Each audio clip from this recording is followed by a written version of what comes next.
When I first moved into the old townhouse, it was perfect, quiet, affordable, and just enough space for me.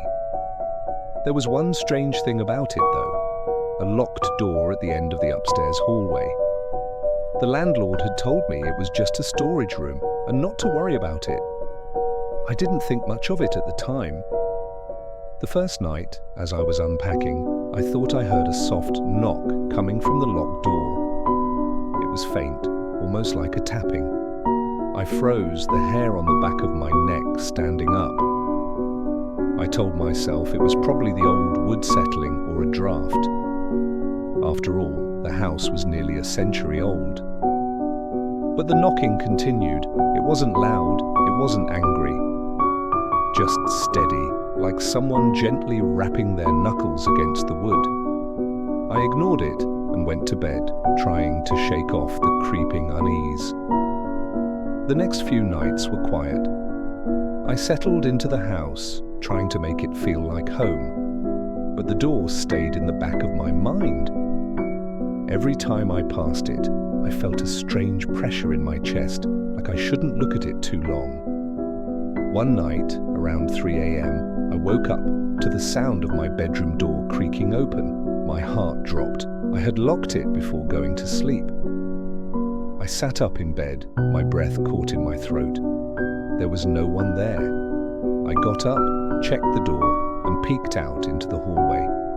It was empty, except for that locked door at the end standing in its usual place, perfectly still. I slammed my bedroom door shut and pushed a chair against it, trying to convince myself I was overreacting. The next morning, I found scratches on the inside of my bedroom door. Small, shallow marks, like someone had dragged their fingernails across the wood. I told myself it was an old house, that maybe they had always been there, and I just hadn't noticed before. But deep down, I knew that wasn't true. The knocking on the locked door started again that night. It was louder now, more insistent. I tried to ignore it, but the sound dug into my mind, relentless and unyielding.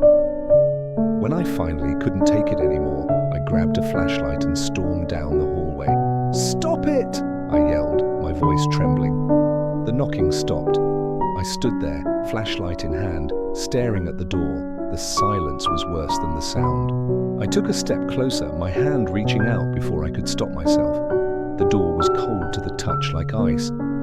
Then I heard it, a voice, low and whispering, coming from the other side. "Let me out!" I stumbled back, dropping the flashlight. The beam rolled across the floor, casting shadows that seemed to move on their own. The voice spoke again, clearer this time, soft and pleading. "Please, I'm trapped. Let me out!" I wanted to run, to get as far away from that door as possible, but something about the voice held me there, frozen in place. It sounded so desperate, so human.